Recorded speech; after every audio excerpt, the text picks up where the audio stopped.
گرتنا کلیجا وجهی لباجار حسکه دا و جبین ریوبریا زانینگه لکلیجا مافناسی بریار بو ایرو بیل دار خستن لجبو سباهات پاش خستن.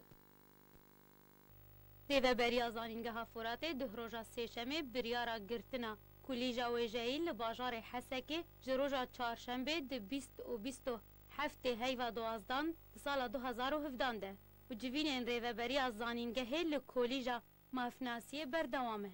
جبو گفتگویا و روشاب کلیجه و دانا بریارا داویه. لگوریشه دران بریارا گرتنا کلیجا ویجهی جبو ناکوکین دناوبرا ریوبریا زانینگه کومینین پیاده ده هات و دروژن بوریده 6 کلیج لحسکه هاتن گرتن جبو همان سدمه. هروها ریوبریا زانینگه ها فوراته هر دو کلیجن اندزیاریه و شارستانیه و آبوریه لطاقا غویران جی ده گرد و جبلی کلیجا مافناسی نمایه. ریوبر شاخ حسکی زانینگه فورات نجمدین حمیدی را گهاند بو را گرتنا دوامه لکلیجن پرورده و ویجهی اندزیاریه و شارستانی و آبوریه و کلیجا زانستی و چاندنیه و پزیشکا درانان و گرتنا وان کلیجان جبر کریارن جوانن شورشگر ین پیاده بو. گو هولا فکرنا کومین و کنفدراسیونن خوال وان کلیجان دکرن.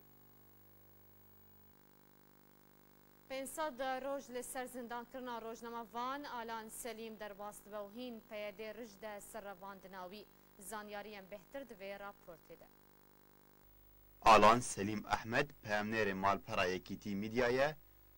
و گونه حیوی تنه اوه رومال کرنا مراسمین پیشوازی جنازه شهید پیشمرگه حبیب قدری محمد یه گود شاره لدجی دجمن مروفاتیه رخصتنا داعش یا تیرورست جان خود بر کردستان ده کر قربانی. آلان پازه طباخ 2016 لگل هر دو سرکردین پارتیا ایکیتی یا کرد لسوریه حسن صالح و عبدالله گدو و فرحان حسن اندام همان پارتیه لقامشلو هاتن گرتن. پشتره پهده او برن ناون داخوه لطاقه کرنیش لباجار قامشلو. لپشتی سربست بردانا سرکرده فرحان حسن ناووریج مالپرا ایکیتی میدیا را تکس کر گو آلان تنه یک دمجمره لگلوان د زندان دم مابو. پشتره پهده او جبو جهکی ندیار و گو هستن. آلان تایبتمندی کوی هبو جبرگو تمنه ویه هری بچوک بو دناوا گرتیان ده. هروها جه همو گرتین گود 15 و 16 طباخ ده هاتن گرتن جو آلیه پهده و هات دیار کرن جبلی جه آلان. او هر گو مالباتا وی سردانا نافندین پیده دکر جبو جه آلان ناس بکن پیده موکر ندهات گو آلان دی زندانن وانده یا. 24 جوتمها 2016 واته پشتی 2 ماهان و 9 روزان لسر گرتنا آلان مالباتا وی جه وی ناس کر پشتی گوهن گرتی آلان دیتن دما گو پیده آلان جبو دادگه که خواه لدورک دماغو پیده آلان جبو دادگه که خواه لدوران نافکوره یا باجار قامشلو ودگو هست. پشتره او جبو زندان علایا لهمان باجاره وگو هستن و پشتی 2 هفتیان جبو جارا یکم پیده ریدا مالباتا آلان گو سردانا کوره خواه بکه. مالباتا آلان پشتی و سردانه هنزانیاری لسرجه آلان یه پیشتر دان را گهاندنه گو چکدارین پیده دستپیک آلان بربون زندانا چرکینه. و 6 و 3 روزان او د زندانکه تکانه ده مابو و چاوی وی بیگجاری رونی ندیتن. پشتی نزیکی 6 ماهان جوه هلمتا 15 و 16 طباخه یا گود انجام ده چکدارن پیده به دهان جی سر کرد و اندام و آلیگرن انکسه و پارتین وی گرتن گرتی همو سربست هاتن بردان جبلی آلان روزنماوان و ریوبریا زندانا پیده یا نروا جباو آلان را گوتبو گو آلان جبو 1 ساله هاتیه جزا کرن. جبرگو به مولت کاردکه هروها تومت نراست آراسته آلان کربون. پشتی بداوی بونا جزایا آلان آگاهی گهشنا آرکه گو پیدش آلان خوستیه گل سر کاغازه که پشمانیه امزه بکه لی آلان او یک رد کر جبر ویه که پیده آلان آزاد نکر هین چارنویساوی ندیاره. آلان سلیم احمد اجدایک بونا باجار قامشلو سال 1994 پیمانگاه پترول لرمیلان بداوی آنیه و خوندکار بش مافناسیه سالا یکیه و پیامنیر مالپرا یکیتی میدیا لباجار قامشلویه. بله تماشاوان هجا بهتر راوستاندن لسر و بابته امی بچن الجم انور ناسو اندام کمیتا سیاسی یا پارتیا یکیتی کرد سوریه برز انور دماتا باش به 500 روز لسر رواندن و زندان کرنا روزنامه‌وان آلان درباست به و هین پیاده رجده لسر گرتناوی لگوری نریناته صدم آوه که چیه جبر چه پیاده رجده لسر مانا آلان د زندان ده تبیب داوی بونا جزایاوی دسپیکی دیوار باش جواب و هموتا باشوانی وره بێگومانش خود بێ ڕێز و سلااو ji hemû girtiyê got di zindaniya rejîma Sûrî de û serserê wan Hesên Îso û Ciwan Xalid her wiha hevalên girtî got di zindanê PYD de çekdarê PYD de Abdirehman Apo ve Fuad Brahîm û hemû hevalê wan û hin hevalên henê jî kesin henê got ji 2013 de heta ana di zindanê çekdarê PYD de ne براستی الان تگونه کی مزن نکریه و تبدت زانن و راپورت وجه اشکره کردی الان خورت کی نهاتیه دسپیکا جیانا خودیه مروه کی جمال واتک ولات پاریز دخوازه و هر خدمت دوزا ملت کرد بکن و بروانیه دور و دوزا هانید بکن جبولو جی الان وک ارک کی بی بو و جید هات خستن به مهلتا حوالی گو هر پیشوازیاوی شهید گرانبوها که قدر حبیبی گولی شر داعشی ده جیانا خود جزدا بو شهید کتبو گو وی کار پیشوازیاوی لهنگی هانه بشوپینه و پیشکشی ما برای کتی میدیا بکه ارکی آلان بو جبولو جی آلان وقت جهات خستم کاری خرابویه لی مخابن پیده و چکداری وی حتی رجائیرو 500 روز لسر جیانا خورتکی به تمنی نوهاتی درباز دبه بگو گناه کی بکش بلی گو اف کسی هانی دخوازن راستیا گو لروشا کردستان سوری هی پیشکشی ملت خواه بکن جبولو پیده هر آستانگی پیشیا وان کسین چالک وان و روژامه وان دگره و قبول ناگه گو کسک جغینی وان دستلاتداریه بکی یعنی جی روشا کردستان سوری بشوپینه باوری آمد ترسا پیده جی ایوک آلانه جبولو جی بردومیا گرتناوی حتا روشا ایروی باشه نها روشا آلان چیه بریز انور ناسو روشاوی زندانه ده چیه گلو هند زندانه ده یان جی وکو تیگوتن هن مطرسی هیا کو آلان برف چپرین شریان جی برف لشکریان چاری و بربن روشا آلان چیه روشا آلان بری بلسر روشا آلان بآخرین براستی آلان بو سمبولک جتا کوشینیره و اویا ندوری مالباتا آلان و ندوری آلانه و ندوری دبستانا یکیتی جی براستی بله خورتکی وها بویتامینی هانه سالک دادگهن شکلی نروا و دادگه کرنه وابو سال و نیوک آلان جی قبول نکر وی آلانی هانی به ویتامینی هانی به وی جوانی هانی قبول بکه لسر خود و سری خوب طوینی البرچک دارن پیاده اویا الجمع جی شهنازی و سرفرازی و خورتکی وها ده تفکر سیاسی کردی ده کاریبو ده برخدان البرد ده نحقی و ستمکاریا کو پیاده بسرسری ملتی کردی بردوام بکه آلان لگورا آگاهی ما آلان ده هند زندانی دیگه و روشا آلان ده مسئله چاویوی ده نباشه و داخواست کرد و زیدی جاره که جی ده هندر زندانی ده گویی ببین پیشی بجیشکا تختورا بکن جبو گو روشا چاوی تندرستیا چاوی جیر آواکی ببین جبر آلان خوازد هندر زندانی ده خوندنه که بکی کاره کش خور بکی تایبتی مسئله خوندنه ده لی چکدارن پیاده حتا روشا ایرو آلان نبرنه و وینا بیشی باشه لكيجان زندانية نها لقام شلوية لزندانة علاية لكيجان زندانية مالباتا يسردانا ويكن بارتياوي دكارن زندانة علاية لقام شلوية مالباتو بارتياوي دكارن سردانا يمكن ما مستنور ام بارتياوي تجاري منار سردانا زندانة كسي قدرتي زنداني مدى يجبرم دبينن هوالي قدندري زنداني دي او كارم برخدانيه وسرفرازيه ووك هي البر بارتيا خود وبر ملتي خود برخداني بكن لمالباتاوي سرداناوي دكن جارنا سرداناوي كن قد كرن لي درن سردانا الان دكن والان دبينن وقت نقول ابا غاهيش مالباتاوي غوروشا تندرستيا شاوي نباش وشكدارن بيدي ريدغرن ينابن سر تحتوركي جو شراكش روشاير ببين باش ما مستأنور تبي بدايبونا جزايوي كو سالك بو همو كزانه كو جزايا آلان سالك بو تبي بدايبونا جزايوي بيدي وي سر بس برندا هر وهان هاتا قوت روشاويا تندرستي جي خرابه بيدي وي درمان ناكه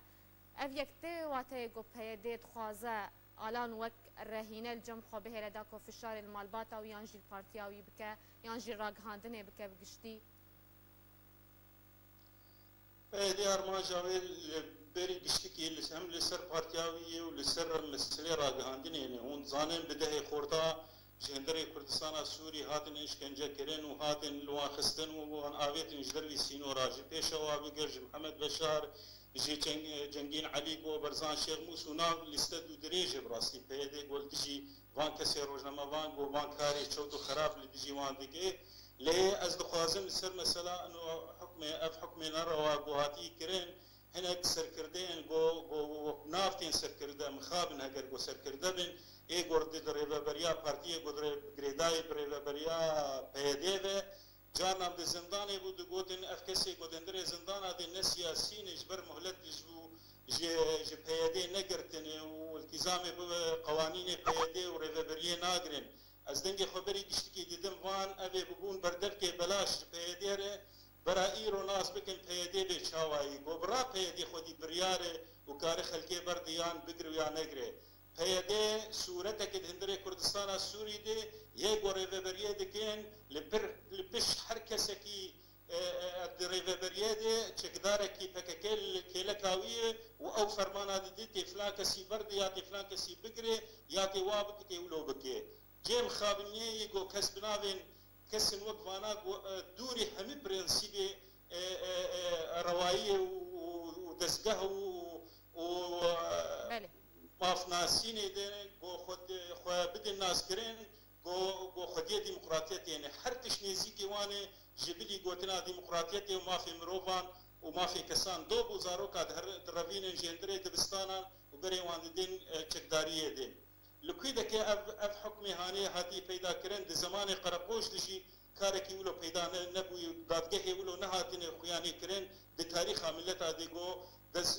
دسلات دارك مروبك حكم بك بحكم خويا بقريار خويا بمحاميك حاضر ببي بمالباطاي حاضر ببي داويجي او البوشمان ببي حكمي هاني دخوازيش بي خورتي هاني دي كو خبد بوشمانيه بوش ويا الان سرچ بوشمان ببي سر بوشمان ببي بشوازيا شهيده كي قد شر داعش دهاتي كريين وي بوشمان ببي سر كردايت يا خويا وي بوشمان ببي قول اهبالي اندام وبارتيا كيكي الان هر سرفراز بي بارتيا ويجي بي سرفراز وامهم هر کسی که ملت کی دلسوز ام سفراز بالان و ای وکالان باشه ما مستقبل انجمن اجتماعی کرد لسوریه و پارتیین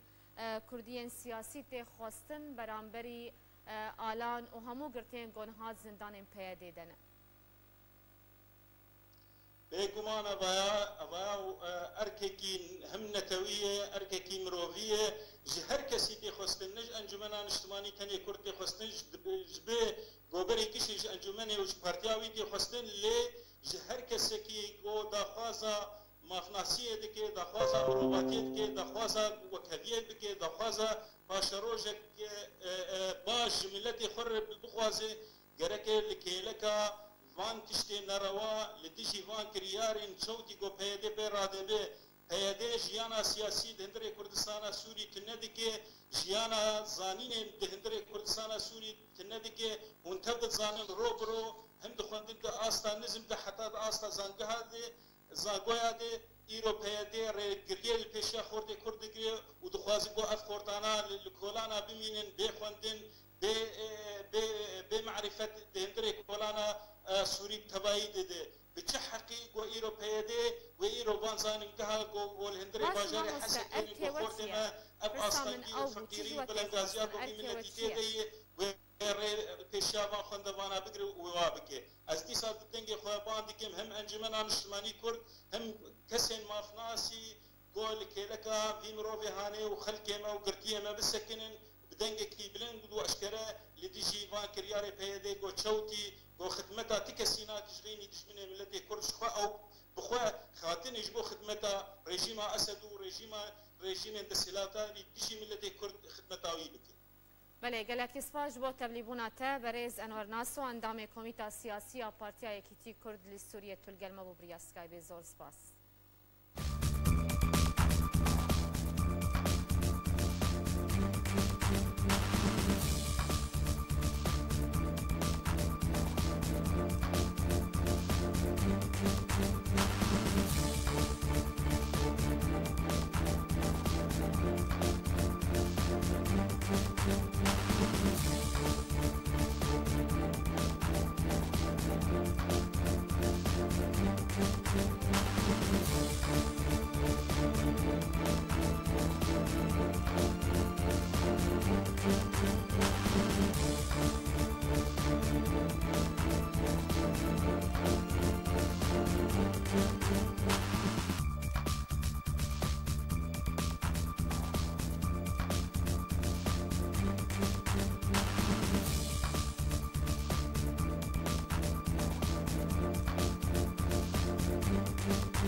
بله تماشاوان هجام وگرن سر بابتا گرتنا کلیجا وجهیجی لباجار حسکه جالی رژیم اسد و کوویه که 6 کلیج لباجار حسکه جالی رژیم اسد و تین گرتن و تن کلیجا مافناسی دمینه او جیجبر ناکوکین کد نابرا ریوبریا پیده و ریوبریا زانینگاه حسکه درست بویه پشتی که جوان شورشگرین پیده ایریشی کلیجان کرن و هولا وکرنا کومین و کنفدراسیون خال کلیجان کرن که او یک بو سدما ناکوکیه لسروی بابت جی لاستدیا آرکه ما میوانداری دکتر محمد رشید دکتر زانینگاه صلاح الدین کریا دکتر تو بخیر هاتی استودیو دکتر دست بکده بریار بو ایرو جوینک باجار حسکه لکلیجان مافناسیه دنابرا پیاده و رژیم اسد ده بها تالدار خستن ریوبریا زانینگاه فراتی افسر رژیم اسد و جبو چاره سرکرنا وی کشه لسر جهل هف نکرن جوین جبو سبا هات پاش خستن لی مترسیا گرتنا بشی حسکی بگشتی زانینگاه فراتی هیا توکو دکتوره کی زانینگاه تو وی که چاوت خوین سپاس بحقيقة زانكو في الجامعة يعني سنبلي ملتاي أنا أقول شيء في عصري هاني ده يعني زانكو جوجوه بدني ده أو ملتايا في تقييم كرين نزان استياوينا بيجي أنا مثلا كشجو ده سبيكر أو مثلا يعني بهذا تشتكي زود قال لك خطر ذكرني يعني يكتش تدري بيجي في شاوي ده حرمتها جامعاي اللي حرم الجامعي نابه يعني تجاوز بيكرن أنا بري حمود الشيء وقتك وخاصة كوميني خد هندري جامعة أفيك تجاوز جبونا حرم الجامعة كرن بيشتي وينا يعني زانكوي بو أنها خاطر قرتن بيشي بزشكي بو زراعة بو بزشكي دران بو يعني أزان السيبو يعني بحقيقة أفتشانا بديل شيء أو أنا وقتك بقول كرن يعني يك جيت لبيرامتي وقتك مدخل الجامعة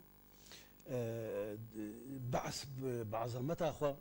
تحمل سيطرة سوري تبي تذكر نكاربو تشتكي بحزبية تدري جامعة تشيكي بالنابة كي تذكر راس اتحاد الطلبة أو راس السياسة أخوة بعثية أو إيديولوجيا أخوة هندري جامعات اشيد كم شوي افانا هشكره عينك دبجن وضع زي كوميني تشيك باش دكتور از نجار ما خفنا تبرم ام تخازن تجي تخازو هلبت تماشاوان جي تخازن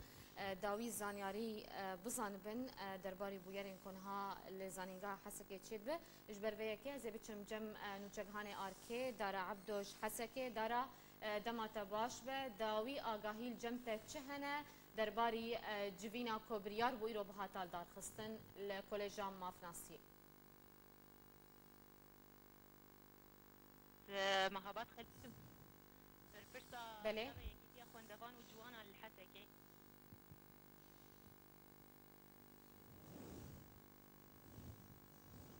بله دیاره کشه پیوندی ده دکتور از وگرم عالیت تا کشه چاره سر به دکتور تبحثا رزقتنا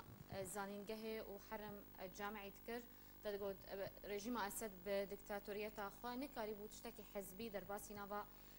زانینگه بکه نها پیدید خوازق کومین خوا لزانینگه لکولج زانینگه حسکه بکه باشه ما بس تا پیدش به یکی چیه بدم ازمونان ده كونها ازمونين عمليه اما بخوا وك سياسه مدى اللي تماشت كن وك مساله قانوني ازبينم افايا تصعيدك ناف الرجيم وبيعدد او تصعيده هاني بشار اسد بري فترات يقصد وخيانتي ما ذكنيك ادي تر انا هنجتك تشيدك لالي زانستي يعني في يعني بخوا او الرجيم او مشكله كيش تشكري يعني تعليمات دانو وانا اقولوا بكن يجي جبونا يانجي كي اولو جوار برداي هنا جيزي خوا ايش نقول افكاري هاني بكن جبونا قو افكاسي هاني انا دي وقتي هاني البر ملت بين شعب رشكرن يك ادي تر بيشتي وينا خطوات دوا رجيم وشي بك وهنجتك بمين قو وانا كي نهيلي يعني ابنك من السياسي استحيل كم بيجي يعني اما مثلا وشاهد قرتن ولا بدوكن وانا تشنا خلافاتي هاني مسألة وشاوان بحقيقه سوى نادمين يعني حردوا جيب خنا حقن حكمونك الدب آلية رجيمي جو أفكار جهاني جيزة نستيه قالك تسييس وتأجلجة نبني يعني هذه بكرتي باش دكتور بنجارة كدم بتشن حسكة وجاري خانم مهابات خليل بربسا شاخي حسكة كتيا خوندوان وجوان الديمقراطي كردستاني روجافالي قلمنا ورز دماتا باش به دسبك ده هناك رخصنا يكتيا خوندوان و جوانان لباجار حسكه نرين اول سر ويكي تشيا و داوي زانياري جي چنا كوتن هال حسكه دمينه دماتو همي تباشوان تخوش بن ما مستنالين براسيل باف دمات شود ام تبدا زانينج ريفابريا خسر دخواست دستي خواتي خناوا كوليجي حسكه ده حاولان قالكي كوميني خواتي ده آوا بكي ودما داوي هاتن قرتين لدي سابا قريان جبرگ ركتنا كد اورتانا دنابا ريفابريا زانكوي فوراد وان تشيبو على اساس انه حركس تدخل تيدنك حدو جي تدخل تيدنكن يعني امن دربا سينافا كليا نبي حتى جو كاربن كليار كاريخوا بسربستي بكن وكس نكاربه تضغط الوان بك لمخابن چندروجه تالي قسمك جوان شورشگر جو خكرنا بناوي اتحاد الطلبه الديمقراطي داكتنا نابا كليات جود بن دست اداره ذاتي دنه ودبجن امي مكاتب خوبكن وما قرار جو وزاره انيه بفيتش يعني ام سربسنج ام مكاتب خو لكليات دبن دست مدبكن وكما وك ريجيم سوري وامي حردو جي كليات بريفا بفن طبعا اشتيا مستحيله اداره جامعه فرات لقبول بك فالدكتور نجم حميدي كوليجين دبن دستي بيادي دنا يعني بيادي وان كوليجان بريفد بي انجي دبن دستي ريفابريا زانينغها فراتي دنا قرتن وكلية زراعة ودولة رجع كلية اقتصاد ومدني قرتن وقرار دودان جو إيرو كلية آداب جي بقرن يعني حرحفت كلية جامعة فرات دبن دستي إدارة ذاتي ده أنا دريوان قرتينه بريار بو جو إيرو ريفابريا جامعة فرات لكلية حقوق رونين جبينك اللي داخل وبريارك در حقي بان كليا بدن لمخابن هنا تشتك تصريحات جواتا وان در نكتيه وهنا تكس نزانه بويتش داويا وان به باش ما مستمع بعد خفتن خودت آماجه کر که او کلیجین که جوان شورشگر در باسی نوان کلیجان بونه دبن دست ریوبریا پیده دنه یعنی او کلیج پیده برود به یعنی ریوبریا زانینگه ها فراته از خوازم توی که زلال بکه دبن دستي واندن مناطق دبن دستي واندن عسكريا يانا ريفابريا كلياتا حر دبن دستي ريفابريا جامعة فوراد دن كارمندي كلياتا قشتي كارمندي جامعة فوراد انت كارمندي واندن واند تنن باش جبرت تبحثا جبينه جيكر بريار ويرو جبينه كل كوليجا مافناسيه بيل دار خصندنا برا ریوبریا زانینگه و ریوبریا پیاده ده باش جبرت او جبین نهات لدار خستن ند نافبرا پیاده وانده و نافبرا ریوبریا جامعه فورات بخوده ومسؤولين رؤساء كليات رونشتانايا وبلكي انه رئيس جامعه فورات بخوه بهاتا بوان رونشتايا بريارك بدانا بوقف كلياتنا ببن وقت جاي بري يا وبين قرتن جبرق اشتغاليك هي وطلاب قلك جبيب ترسن جو كليات قشا بنقرين ديري جنقلان دن ديري يعني دفي حالتي دي تو كليه الحسكي نامين بلكي كليه حقوق جبرق بن دستي رجيم دي جي خود بمينه يانا كليات دن احتمال تمظن هي قشي بجوزن ديري باشه از خوازم تو القلم بمينه از وگرم جمعواني خوني استوديو دكتور محمد رشيد دكتور طلع خفتنين برپرسا يكتيا خوندوان و جاين دموقراطي كردستان روجاوا لحسك جهداري كر مطرسيا قرتنا زانينگه مخابن هيا باشه اويك ويش سودي بدا بيدي داكو كشي عن دروز دكا بحقيقة أبها ولو تديار كنو وكما مسجكي بحسكر تديار كنو بلانك هيا يعني او بلاناش كي خويا هذا سري باش ازي برسالك بكم امكانياتي بيادا هنقو كليا كي بكن جبر كليا ياجي جماعه معايير وهنا يعني يك جيوك نمونه كلياك دبي بكرن لزانغهي دبي حفت ما مستهبل مدرس يعني صفتها مدرس جوانا بيج دكتوراه وارهبن باش انا عفرين شلي هاتي بيج كليا بكرن كلية كهرو ميكانيك زراعة بزشك آداب آدو والله نزاجي أو زماني كردي تباش يك دكتور الحمل جميع حموكي هي أنا ملتي عارفين مستقبلي جوانا النما تخرج قولوا الجزيرة يجيبكن يعني أفضل أنا يان واو رجيم دي يان جي كي رجيم جوار قوتي هنا كجي رجيم جبو تفعيل بكن جبوني جامعك تكره شغالين وتشكي ترتني يعني تبيجا أفشانو يكا مسرحيك اكيد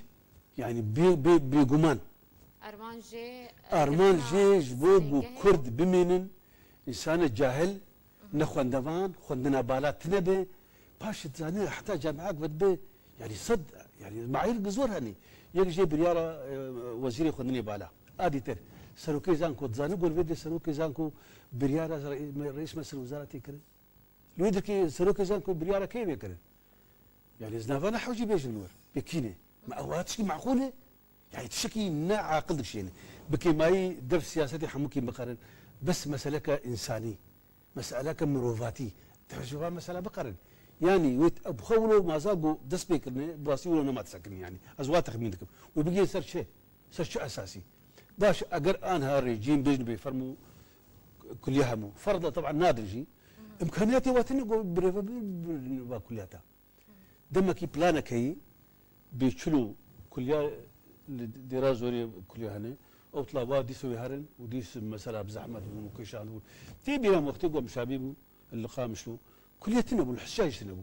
امدشون شاميان حلبي صار ما ازيد خست والحزار كيلومتر يعني زقلك يعني زبهتلي جهودي ما وقع طلبه درياد شو يعني ايش كدوري اهلي اخويا ايش كمصروف يعني الممتاز يعني كي شيء يقول شيء بنتشكي ناين قوتن بيجي بس قولوا أزخازم صار سي برينسيبا بالشغلة برينسيبي يكي مسألة زانستي أدوا مروفاتي أشياء تجي ملتي برا بقرب جماعتي هاني يعني دباش أنا بدبنا في جواني شورشجر هر او نفسها ونانه نفسها بيدي نفسها بقاكي باش معقول باش برا ونجاهلن من درش من تبقى نقول وش كي بنجاهل يعني افس سيستم عقلي وادي دكاج من بيجي برشار دكتور يخال موسى خبير شو مون تدريس يمكن وما قلت وقت من عفريني دو خازن نقول الجزيره يمكن ولا عفريني حسك يمكن ابغى تشكي باخلاقي بحقك يعني تايوان دكتور افيكتي واتيجيكو افكسين كونها روجاوای کردستانی مانه افکچ و گنجین کردیان روجاوای کردستانی کنها لزانینگهین حس لکولژین زانینگه حسکت خوینن اویکتی و تی کو پیدا و صادکت داکو اف ملت مایجی روجاوای کردستانی کوچ بر به بریار که رژیم اسد بنرينا ما تشتيقوا هاتي كرن زيدمون بركي نماب يعني صديق بينجه جنجي كرد كتن دربا زيتر نما يعني نما تشدبه بركسي نماي اوي جوتشيش كي واد خياري يارمتي يعني مساعدي اهلي وقت مساعدي وقت متكملين يعني تشقاسي رجيم محاوله بك غيني يورو بي مثلا كرد كوتشك بر يعني كوتش بربن خاصه جيج از دبينم اوازي ترنابي يعني ليه انا تيخستن في بارتي كردي تايبتي سياسي يعني سربي مثلا هاني بين سر چاره سريه جاره کدن زی بچم حسک جم خانم مهابات هنوکو یکیتیا خواندوان و جوان دموکراتی کردستانی روش آوا و تهاول کرنج بو پیوندی یان جیج بو گهاندنا هر دو آلیان جبو دابین کرنا چاره سریه که ما ام وك يكيتيا خواندوان وجوانا براستي تي مونتيامل حردو آلياجي تنيجي ام تدخلي بكن تشتي ججمتي ام يعني ام تحاولين قدر الامكان ام نزيكي خواندواني خوبن ام كاربن آلي كاريكي بخواندواني خور بكن لامنا كارن تواصلي بحكومتي بكن براستي برجيم بكن ونا او مونتيامل اداره ذاتي بيجي امبوان رونين بتايبتي قومد بينن وقت طرفك انا كسي يعني تشب دستوان دركه بمر تخسير ناكن براسي باش بانگا و داخوازا و چیه وکو یکتیا خواندوان و جوان دموکراتی کردستانی روشابا ام بهبین گو ب پیاده جوان کریار خو وگره و ام بهبین براستی بشعب نارين بعين الواقع لمستقبل خوندواني مبنره البرق براستي جي قولوا ببا وكلياتي مال بيدك الدبره حسك بين قرتن وياجي ببن ديري والتعداد قلتي ما ظن الخوندواني ماني كرد به بلكي خوندواني ما يعني بهم حفتيج الصدي نكار نهارن ديري خوندنا خوب كاملين ونكار نهارن كلياتي شامي وهارن كلياتي جدربي حسكي جي ام بيجن جي اف خورت وقيزه ماني جا انا مان الكلياتا هجر اف بريار هر بلكي او جي نمينن او جي دفج ولات بقرن ودركبن ام بهيبين جو اف قرار كسي جليب ليب خودي دركبن قاربن تدخل بكن تش مجلسة سلم الاهلي بيت كسي دني قاربن تاثير الحرب واليا بكن تدخل بكن في برياري بسكنين وكلياتي ما فقرين خوندواني ما خوندنا خو فقرن باشه ما مستمهبات تمام ذكر هناك يكيتيا خوندوانان تقول ام اليكاريا خوندوانان كنو تشج دست ما بيجيش بو خوندوانان امي بكن هندكارن چ بكن دويرا وشيده كلياتي ما بين قرتن ام اول كسن ام ذاك بن كولانا وام بانكن بكسي خودي بريار ام بيجن ام بيجي بان قراراتانه دبي هون الوضع ملت تبدي بنارن والوضع خوندوانا بشكل خاص يعني بتايبتي الوضع وان بنارن هم بنارن بدفان زرفاده طلابي ما نكارن خوندنا خوش دربي حتى كي بردوان بكن وكي دنجي يعني بهيبين مكاري بعض هندري كليات هذا زيدي ولو الي خوندواني خوكرايا لمخابن ام نكارن تدخل بكن ضغطه حردو اليا سرمه باشه دكتور چارەسەری دێچاوە بە و بانگ و داخوازێتە چییە تا دخواست داخوازەکێ پێشکەشی ئالیەن سیاسی بکە حقيقة درب عربي برب ضارة نافعة يعني ما زال قهشتني في حدي ازيت الدين قال لي كرد قال لي منطقي بتبيه فانا ما مثلا ما يقال لي كرد شو عرب كرد او انا هي بتبيني جبر مساله زانستي تعلاقاتي بسياستنا ويجيبونا ولو ازهبي دارب نقو بارتي تاني همو كسيقو ولات باريس يعني مرو كاربي زانست باريس يعني نشن يعني اگر اتفاقی کردن برنگکی تسلیمی پیاده بکن کارن گلت شاب کن یک جی داکه خو پیشاندانا آیت نشر مدرسي آسیا وظیفه پارتیا انا هاتیه دو وقت كده مثلا ناس سياسي همي كسي كون بكن يعني ديجي في مثلا هاني بسكنن يعني قال لك زور اسانه اسامبونا وينا هندامي خو هفالي خو دوس خو نشر في مدرسه هاني نشر في زانكو يعني قال لك يا اسانه نكان وافصل بكن نكان اجراءات حكيوها بسنين جبر مساله وانا همي نفر مياه حتى الرجيم تبع حسابك يتقدم كوبيرا دستكرنج بو بيدي اديكو بله قالك سباس دكتور محمد رشيد دكتور زانينجها صلاح الدين هروها قالك سباس جبو مهابات خليل بربسا اكتيا خوندوان وجوان ديمقراطي كردستاني روش آفا شاخي حسكي بريا سكايبي جبا جاري حسكي تلقلمه بو قالك سباس جبو هردو ميوانين من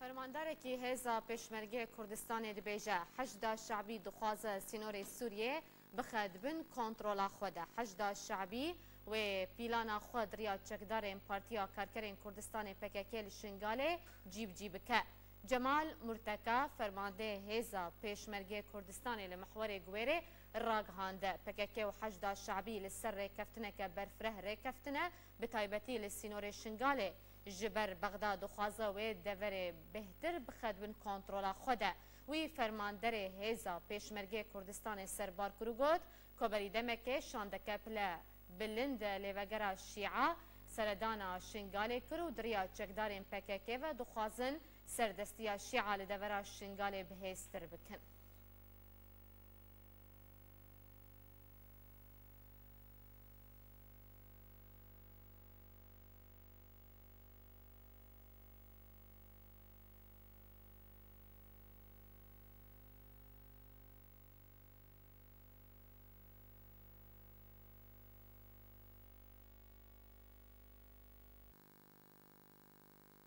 تمام کرستن خوارنه این دماوان بسرچوی آنکو نما بکارانینا مروان را چید به لباجار حسکه هاتن گرتن و جناب برن او جی جدرین وان ین خوجهی و جوالاتن درو برن.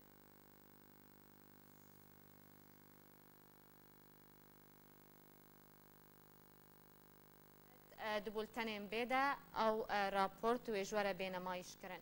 ارتشا آزاد سوریه اشکره کرد که ده سه شمه جگدارین ارتشا آزاد بالفرک شریا رژیم اسد لدردورا باجار حمای آنین خوار وکه ارتشا آزاد داخویا کرن او بالفرج جور ایل سی و نهبو و لسر دست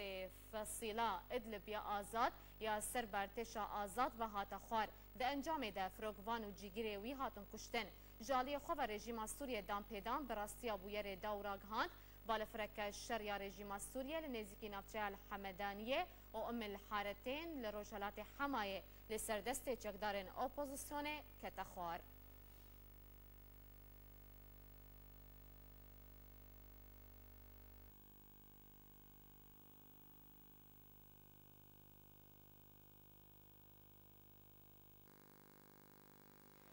وزیر دفاع روسیه سرگی لاوروف دبینه کوکار سرکای جناورنا ترور لسوریه نها جناورنا رخصنا جبهه النصره لاوروف هروهاد هفدیتنا خود بسروک شپل سباروجا سوریه یا دجبر احمد الجربا گوت که او تبینی دکن که گوهرتنین ارینی لسوریه رو ددن و تبی که پشتی جناورنا داعش هنچک دارن که میدان شرویانه هول ددن خو بگهینن هفو جهن خو جارک کدن لسوریه چه بکن یانجی برب درو و برون لشر سرکای دجیوان ترورستان بداوی هاته لافروف د بردامی خفتن خود گوت که کار سرکن ها جنابرنا نصرای و آمجه کر کوچکدارین اسد به آلیکاری کروسی لبنگه نصرا پیش دکوین لچکدارین ویر خصنه تو کارودان ناکن او جیجبر آلیکاری جدر وره جوانرته او جیلگور زانیارین کوگه هشتن روسیه.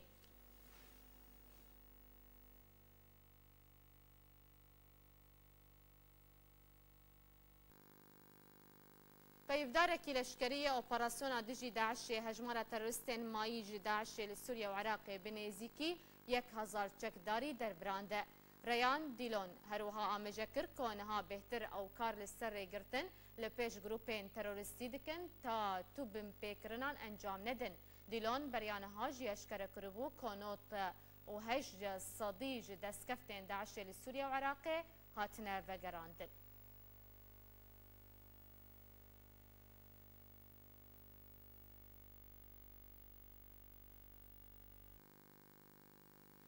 رخصنا خاچا سورا نافدولتی دبیجه که بصدان نخوش غوطا روشلاتا شاما پایتخت سوریه هاتنه در باز کرن نها پیوستین تندرستی وردگرن که بری دمکن توینی گرتی دا خواست کربو که نزیکی 500 کسی نخوش غوطا روشلاتا شامی بین درخستن دا که بین چارستر کرن. خاچا سورا نافدولتی لسر و پلا خویات تایبت لطورا جواکیا تویتر راگهاند که دست به در باز کرنا نخوشن لغوطا روشلاتا شامی پایتخت سوریه کریه جالی و خواه جماره یک چالکوان اشکره کرن که هیوا سورا سوریه حتی وکنها به تن 5